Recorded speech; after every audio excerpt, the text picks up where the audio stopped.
Bonsoir à tous, ravi de vous retrouver dans ce JT du jeudi 9 juillet 2020. Toutes les heures à partir de 18 h, l'essentiel de l'actualité du Grand Grenoble en moins de 10 minutes. La bulle du Center Parc de Roibon vient d'éclater. Pierre et Vacances a annoncé mercredi soir par voie de communiqué qu'il abandonnait son projet de centre de vacances dans les Champs-Barans. Le groupe prévoyait pour 390 millions d'euros d'installer dans la forêt iséroise de la Bièvre un millier de cottages, commerces, restaurants ainsi qu'une bulle transparente pour accueillir un espace aquatique à 29 degrés toute l'année. 12 ans plus tard, des manifestations, l'installation d'une ZAD, une zone à défendre et de nombreux allers-retours devant la justice portés par des associations de défense de la nature. Pierre et Vacances jette donc l'éponge. La nouvelle ministre de la Transition écologique, Barbara Pompili, a salué l'abandon d'une, je cite, absurdité environnementale. Un projet qui ne correspond plus, et heureusement d'ailleurs, au tourisme actuel. Les Français ont compris que l'on vivait des périodes de plus en plus troubles d'un point de vue climatique. Et donc on ne peut pas concevoir une bulle tropicale dans les Alpes. C'est une aberration. Et donc ce projet, il est arrêté, pas uniquement pour des raisons juridiques, mais aussi parce que bien sûr il ne correspond plus à ce que doit être le tourisme responsable du XXIe siècle. Le projet était déjà à l'arrêt depuis longtemps parce qu'il ne correspondait plus du tout à la loi française. Il était destructeur de zones humides et plusieurs enquêtes, plusieurs jugements l'ont dit et redit. Donc il fallait respecter la loi et ce projet ne pouvait pas passer outre la réglementation française. Alors il faut réfléchir à l'échelle du territoire bien sûr. Donc là on est en Isère et il y a énormément de projets de développement de tourisme vert. C'est d'ailleurs ce que plébiscitent les Français aujourd'hui, de tourisme de proximité, de gîtes ruraux, d'hôtels, de camping. Et c'est ça qu'il faut développer en Isère. C'est largement autant d'emplois que ce Center Parcs. Plusieurs élus qui déplorent, eux, l'abandon du projet et demandent maintenant au préfet de l'Isère de faire évacuer la ZAD. La protection de l'écosystème, le Ticodrome s'y consacre depuis près de 10 ans. Implanté au Gard, le centre de sauvegarde de la faune sauvage en Isère recueille chaque année plus de 2000 oiseaux et mammifères malades ou blessés, les soigne avant, pour certains, de les relâcher dans leur milieu d'origine. Lilian Veillé s'est rendu au chevet des petits malades et de leurs soigneurs. Entre les nourrissages, les médicaments et les soins, le personnel du Ticodrome ne s'arrête pas. Il faut bien nourrir les animaux blessés qui ne peuvent plus le faire d'eux-mêmes, comme les martinets. On est obligé de les gaver parce que les martinets, comme ils sont tout le temps en vol, dès qu'ils se posent, après, normalement ils mangent en vol. Du coup, ils ne peuvent pas se nourrir quand ils sont au sol. Du coup, on est obligé de les gaver avec des seringues. Des grillons, de l'eau sucrée et du repos, c'est le programme de ces oiseaux qui vont rester plusieurs semaines pour récupérer.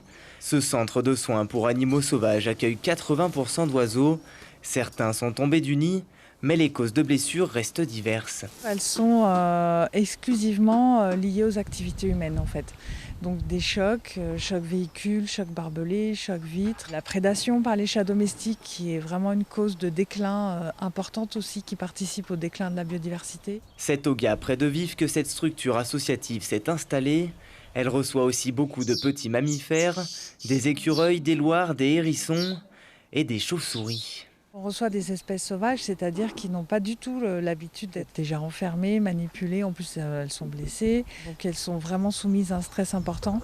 Le fait d'être en captivité, donc on limite les contacts, on limite les interactions, on ne leur parle pas, on ne les caresse pas, on les laisse tranquilles le plus possible. L'important est de les préserver de l'homme. Les animaux sont donc cachés, les caisses et les volières sont bâchées et on fait le moins de bruit possible.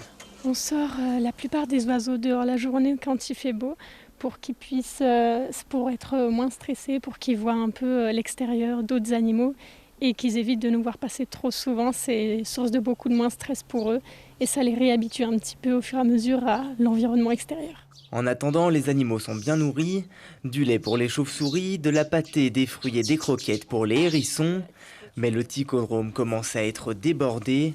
Pour les 120 espèces différentes qu'ils reçoivent, ils ne sont que 4 salariés.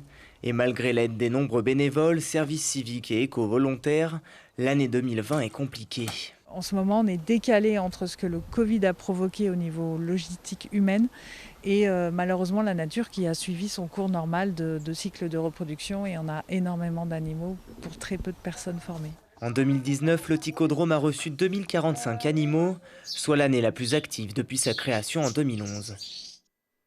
Ne soignez pas vous-même et ne transportez pas un animal blessé, mais contactez le Ticodrome qui vous indiquera la bonne pratique.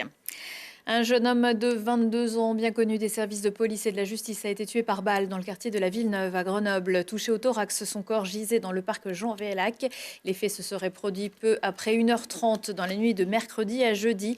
Un riverain a tenté de faire un massage cardiaque à la victime, relayé par les sapeurs-pompiers, mais sans succès.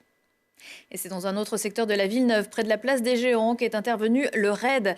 À 6h du matin ce jeudi, la police avait reçu un appel d'un interlocuteur affirmant avoir 8 ans, être retranché avec sa sœur dans l'appartement familial sous la menace de son père armé qui venait de tuer sa mère. L'homme dénoncé étant connu pour des faits de violence d'importants moyens ont donc été dépêchés sur place et ont défoncé la porte blindée au 6e étage pour finalement trouver toute la famille qui dormait paisiblement. Une enquête a été ouverte pour retrouver l'auteur du coup de fil malveillant. D'abord, la bague au doigt. En 2018, Auvergne-Rhône-Alpes a enregistré 90 300 naissances et plus de 4 enfants sur 10 avaient pour parents un couple marié. C'est ce qui ressort d'une récente étude de l'INSEE. C'est la région de province où le nombre de naissances dans le cadre du mariage est le plus élevé. Les femmes de nationalité étrangère sont le plus souvent mariées à la naissance de leur premier enfant. Enfin, la région est celle où les parents choisissent plus souvent de donner le nom du père à 86%, alors qu'ils ont depuis 2005 le choix. La 3e édition du Grenoble Air Show aurait dû avoir lieu le week-end dernier sur l'aérodrome du Versou, mais en raison du contexte sanitaire, les organisateurs ont préféré y renoncer. Alors ce soir dans la rétro, on vous propose de découvrir ou redécouvrir l'édition 2018 de cet événement. Quelques-uns des meilleurs pilotes du monde, y compris ceux de la patrouille de France, y participent. Mathias Araez. Il fallait avoir les yeux partout sur le tarmac de l'aérodrome du Versou pendant le Grenoble Air Show. Ambiance Pearl Harbor au sol, dans le ciel des appareils de toute génération voltigent à tout va. Vous voyez, on fait plaisir aux gens qui n'ont jamais vu des avions comme ça voler. Ils les voient dans les musées, mais c'est dans le vol, c'est dans l'air que les avions se portent le mieux. Pas besoin d'être un fin connaisseur quand on aime les ailes. Côté spectateur, les néophytes ne sont pas minoritaires. Est-ce que vous y connaissez un peu en avion? Alors franchement pas du tout, non. Comme ça. Voilà. Je ne m'y connais pas trop en avion, non. Ce qui n'empêche pas d'apprécier. Je sais pas, je trouve ça joli, je me dis pourquoi pas, autant découvrir et c'est toujours intéressant même si on n'y connaît pas grand chose. Déjà avoir les premières sensations, ouais ça donne envie, c'est clair ça donne envie, c'est sûr. Je trouve ça très impressionnant, de voir ces différents avions de toutes les époques, ouais, ça me plaît beaucoup. Ouais. Pendant plus de 3 heures vertigineuses, le ciel du Grésivaudan devient la scène d'un ballet aérien.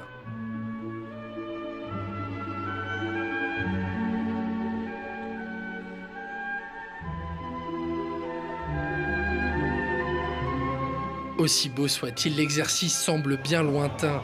Marianne, pilote en patrouille, rappelle qu'il n'y a qu'un pas à faire pour s'envoler.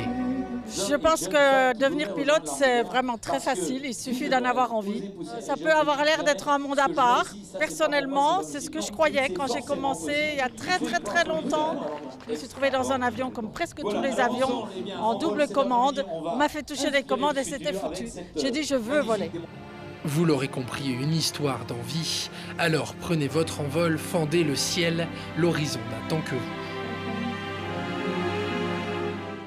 C'était en juillet 2018. Le comité d'organisation de l'Air Show n'est pour l'instant pas sûr de pouvoir faire décoller une nouvelle édition en 2021. Et un mot de sport pour vous dire que le calendrier du championnat de Ligue 2 de football vient d'être dévoilé. Les matchs débuteront le 22 août. Le GF38 se déplacera à Rodez avant de recevoir au Stade des Alpes le 29 août un relégué de Ligue 1, Toulouse.